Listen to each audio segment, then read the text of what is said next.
Is Rick Martin.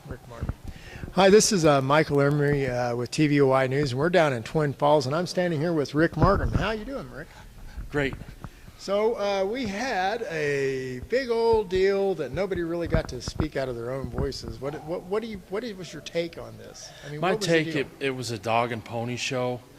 In my opinion, the whole panel was biased and rigged. So the moderator, Matt Christensen, the editor of the Times News, every editorial that he has written has been pro-refugee center, and every panelist had a vested interest in keeping this going.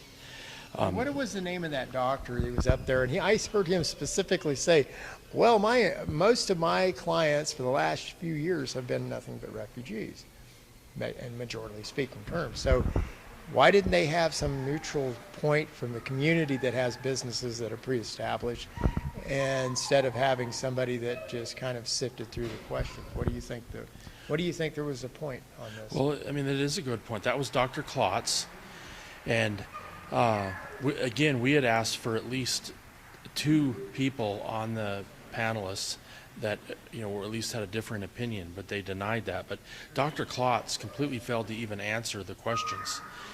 They were specifically about communicable diseases, and to me, he just him-hawed around and, like you said, explained that he has about, I guess, 300 clients, because they said only 300 refugees plan on Well, I have an showing up. idea. If you could have 5 questions you could ask them you think is the most important, why don't you look in the camera right there, and we're going to put it out there for everybody, and let's ask them their questions.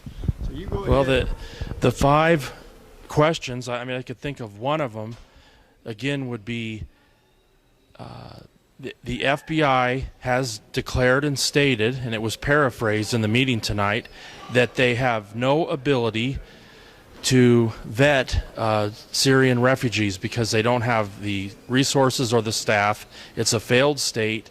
They can't fly in agents of the FBI to Syria and go to police stations and look at rap sheets at potential refugees, because the police stations have been bombed, and Syria didn't even have electronic police records. They had manual records, if they even existed.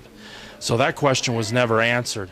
Another one would have been for Mike Mason on how much money does the College of Southern Idaho make on renting off-campus houses and apartments to refugees. That was never answered. We had questions for the local police department on petty crime. They said they couldn't track it. They can track it because most of the refugees' names are obviously foreign, so they can track crimes committed by refugees. We also had questions for the State Department gentleman that was here, Mr. Bartlett, concerning the amount of money that they actually spend on the refugees locally. That was never answered. The school district, Mr. Dobbs, touched on that a little bit. There were just all kinds of questions that weren't unanswered tonight. And in closing, it was a dog and pony show, unfortunately, and it was obvious that they bussed in a large number of people from Boise that were in support of this program. Well, I appreciate that. I was a little bit in the dark of how this was supposed to work, and from what I've always seen is that people should be able to answer the questions themselves. I've seen many people walk out in disgust. That's right. What do you think the solutions is right now? Where do we go from here? Well, we have this petition right here, and we are hitting the streets and going door to door to ask citizens to sign this petition. We hope to get about 4,000 signatures to put a measure on the ballot in May, giving citizens the chance to vote yes or no to ban refugee centers from our county. It is a serious safety and security concern, and is a serious financial concern. Our nation is over $18.4 trillion in debt. The money for this refugee program is being borrowed here locally.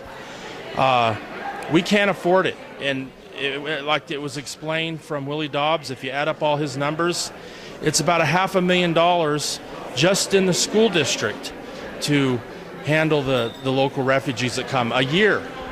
So this is a serious problem. And also, we need to get our community college back on track. It was not founded to process refugees. It was founded to provide educational excellence to adults. Well, CSI has gotten off track. What I'm seeing is a lot of money is trading hands with nonprofit foundations. They're taking away the jobs from all the employees, from people that need jobs out here.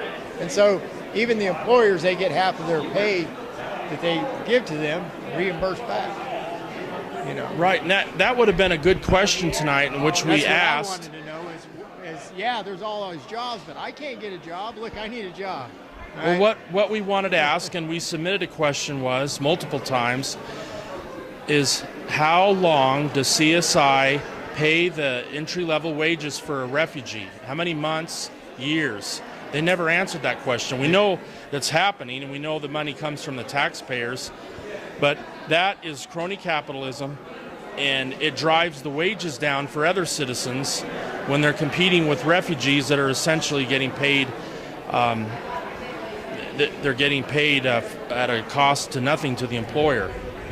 Okay, well, I'd like to thank you. I'm going to have to cut it short. I only have so much time. But thank you so much for coming down. We're just as TVOI News signing out here in Twin Falls.